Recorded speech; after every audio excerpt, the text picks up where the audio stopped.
אתה אדוני אלוהינו מלך העולם, שהכל נהיה בדברו. A gentleman by the name of Netziv. He was a rabbi by the name of Naftali Tzvi Yehuda Berlin. In Netziv are the first letters of his name. He was a great sage of the Torah, of the Talmud. And he says there are three basic reasons why people sin, why they disobey the law. What are they? First, lack of faith in God. Think that even if he exists, he doesn't know, nor is he interested in what I do. Second, temptation. I can't overcome my passions, my desires, my appetites. Third, fault, personality fault. I'm very jealous.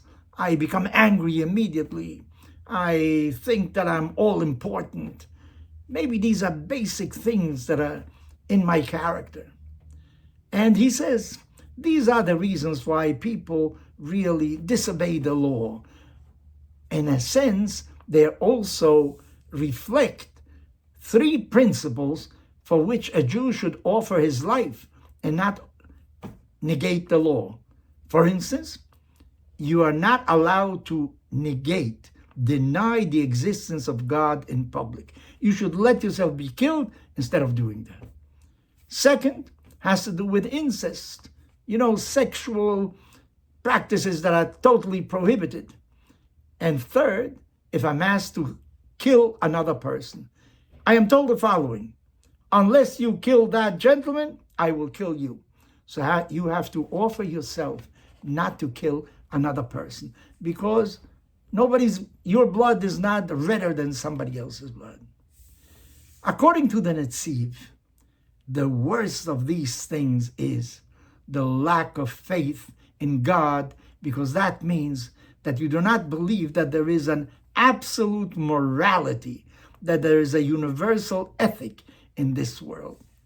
If nobody sees and nobody pays attention, and there is no punishment, I can cheat on the weight, on the measure when I sell something. I can lie because I know that nothing will happen to me afterwards. I can betray. I can even kill because there'll be no consequence if nobody knows about it.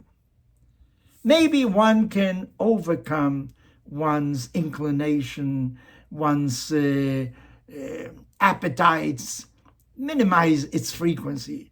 Maybe somebody who is full of ire and can't control his emotions can seek professional help, and maybe he'll minimize it.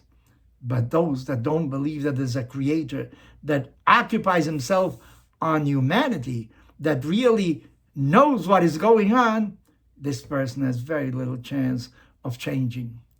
But even in the world of faith, there are different gods. There is the God that Judaism taught, that teaches to value life above everything else. You are not allowed to kill somebody unless somebody comes with a revolver, with a pistol, and wants to shoot you. You have to defend yourself. And if necessary, to make sure that you are not killed, you can kill somebody else.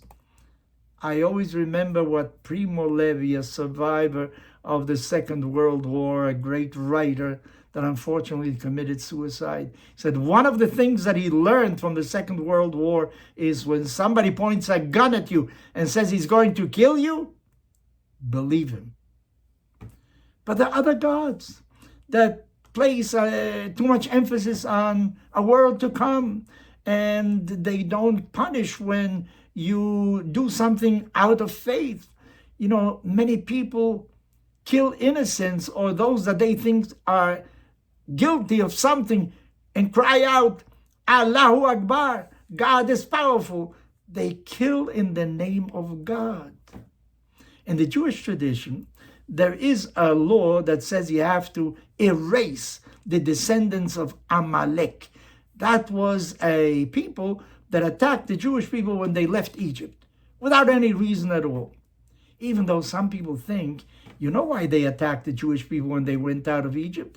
Because here was a group that was preaching morality at a time when only strength was the important thing. The stronger overcame, of course, the weaker. They were a danger to society that was ruled by different set of ethics. Our sages already ruled that today we cannot identify who are the descendants of Amalek, of this people. Therefore, this law doesn't apply anymore. Not only that, they made it almost impossible for a court of justice to sentence somebody to death. But maybe those that are very, very dangerous, those that are ambivalent in the world of morality, and they place the victims and those that cause the danger in the same plane. President Obama recently reacted against the cruelty and criminality that Hamas did on October 7th in the south of Israel. But he said it must be looked upon in the context of the oppression of the Arabs of the last decades. He couldn't express himself really with absolute morality. There is no justification for the assassination of babies, violation of women that were afterwards shown as trophies through the streets and applauded by everybody as a sign of vengeance, of victory. There are no ifs, ands, and buts. You have to be against it. That's it. Those that perpetrate the crimes, they are very clear. They know exactly what they want to do. However, those that are ambivalent and place everybody in the same plane and cannot come to a clear solution are really a very dangerous element. A few days ago, we heard 3 presidents, women presidents, of the most prestigious universities of the United States that couldn't answer with clarity. With surety, there was a very precise question. Would you give any kind of punishment to students that call for the genocide of the Jews? They couldn't give a straight answer. And I think that those people are really very dangerous. Those that try to satisfy both sides never take a clear position when a situation is very, very hopeful for somebody to come and protest vehemently against it. Make sure that you're on the right side of the track.